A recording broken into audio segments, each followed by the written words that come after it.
Now we're going to look at how to apply the tape. If you notice on the model Denise, you'll see that on her left shoulder she has a Y tape applied. On the right shoulder she has 3 small I strips, and on the right forearm she has a fan type of taping.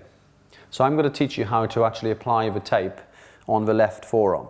What I've got is a standard piece of I strip and a smaller I strip. When we apply the tape, we tend to run through 3 processes. One of them is called the preload, the second one is known as the stabilization, and the third one is known as the decompression. So what we're going to do first of all is preload the tissue. So we're going to use as an example the extensors of forearm. So we need to stretch these. So we can flex the wrist and we can straighten the elbow. So we preloaded this sort of area. And now we can apply the tape over a preloaded stretched tissue. So relax your arm for a sec.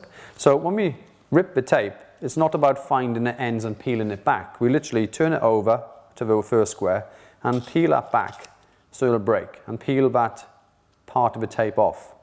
Try not to touch this part of the glue as you lose some of the contact of the skin, because the hands are oily sometimes and sweaty, so you don't want to keep touching that. So let's put the patient into a preloaded position. So we're going to apply the tape with little contact to the glue onto part of the hand. There's no stretch on the beginning of the tape. Now to peel the backing off, rather than trying to mess around, if you lock it down and pull it, then you can peel it back. So if you peel it back, again try not to touch the contact glue. From this position, so we're in a preloaded position. Most of kinesiology tape is very little stretch, but we put a little bit on, otherwise it'll just crease in places. So we tend to put a little bit of stretch, say 5–10%. There are exceptions to the rule. In terms of the ankle and plantar fascia, we tend to apply a bit more stretch to the tape on application number 1. So what we can do now is literally lay that down and just mold that all the way down. And there's no stretch on the ends. So that's the first part. We can actually warm up the tape because it's heat activated. We can use the back of the tape and we can just spend a few seconds just rubbing the area, causing friction, and that will heat activate the glue. The second part is going to use another piece of tape, and that's going to be known as the decompression. So if a patient has pain, let's say where my finger is, we want to offload the pain. You can also call it this pain relieving strip.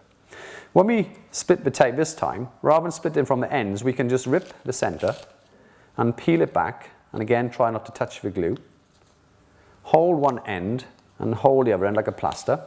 And if you put your arm again in that position, so you're already preloaded, and the tape is now stabilized. So 100% stretch we can apply directly, but anything between 75 and 100%. So if that's 100, that'll be 50 and that'll be 25. So 75 to 100% directly over the pain, and then you can use your thumb to stick down this part and your fingers to stick down that part. And then the ends you just literally just feed out with no stretch, and the ends you feed out with no stretch. Once you've applied that, you can then heat activate the glue, and you can leave our tape on for between 3 and 5 days. So we use the same application throughout the shoulder and the forearm. More instructional videos by John Gibbons can be viewed on his YouTube channel, and visit the Bodymaster website for further information about the Bodymaster method. Here you will also find information about courses John runs and books he's written, which are available to purchase through Amazon.